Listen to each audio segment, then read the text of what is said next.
So you enter the sender's name. So let's say you are creating a tracking now. This is a tracking number. Enter the sender's name. So let's say div. Enter the sender's contact. So let's say 23481 blah blah blah. Enter the sender's email. Assuming it's this email. Now you enter the sender's address, right? The sender's now what status do you want the shipping to show? Inactive, pickup, arrive, delivered, package on hold.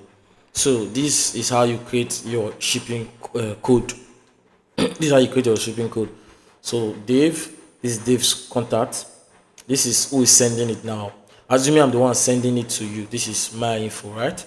So Dave contact. So is it out for delivery? How is the status of the shipping? Is it out for delivery? Is it inactive? Is it picked? Is it pick up?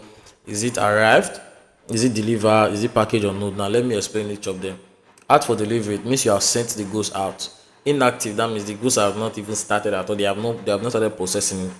Pick up, that means the goods have actually the goods is ready for pickup. You understand? It's ready for pickup. Arrived, the goods just got there and they have not processed it yet. Delivered, it has actually been sent to the client. Package on hold, yes, it's actually on hold. That one I don't need to explain that one. Dispatch or location, where are they sending it from? Let's say United States. Dispatch weight 50 grams. Let's say it's a bag of cement or whatever. Now who am I sending it to? Assuming this is who I'm sending it to, V3 Design. The receiver's contact, I will now put V3 Design phone number here, right? The receiver's email, so that's my email, right? I'll now put, let's say this is V3 Design email.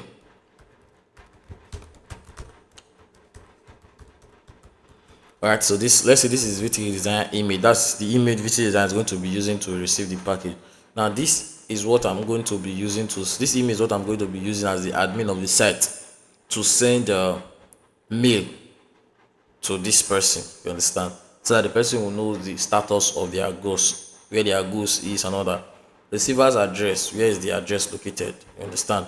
So let's say 4 jam. So then the package info was on the package. You could say let's say 3 bag of goose or carton of indomie or whatever. When did they send the goose? So when are you sending the goose? So this is how you use a tracking, how to create tracking website or tracking code. So is this, let's say this estimated delivery date. That's when is the goose supposed to arrive. You understand? So the goods supposed to arrive, let's say on the 31st or whatever. And the delivery destination, where is it located? This is the one that you normally change. Is in Germany, is in Ghana.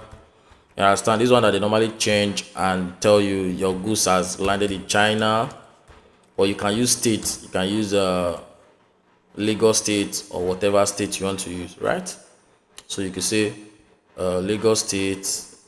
You understand? So now let me show you one of them that has actually been created and show you how it looks.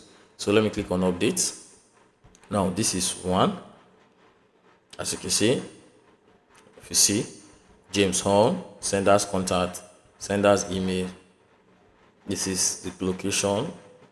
The status of the goods was actually on hold. You understand? It was put on hold.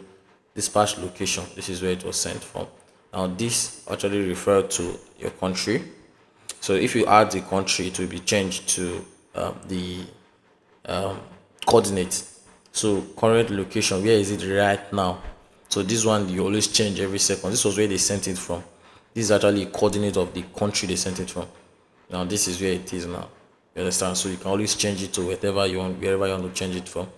This is receiver details and the receiver's address. Package is a consignment the person used and all that. So you click on update. Now if you carry this, or this successful, if you carry this tracking code now, I will go to the website. So this is the website, track item, and you put it here. Now we'll put that tracking code here. Click on start tracking. As you can see, the name Teresa, just like we saw there. Shipment date, see, 2022. Person that sent it was inside it. The person used consignment, tracking number, the sender's name, location where it is current location, and this is the map of the current location that it is. Now you can print a receipt of this whole thing and send to the person. You understand? So please view your email for information. That means you have to be sending mail to the user at all time. So that is how it works. That is how it is. So thank you for watching this video. Don't forget to hit the subscribe button, like this video, share this video, and I'll see you on my next video. So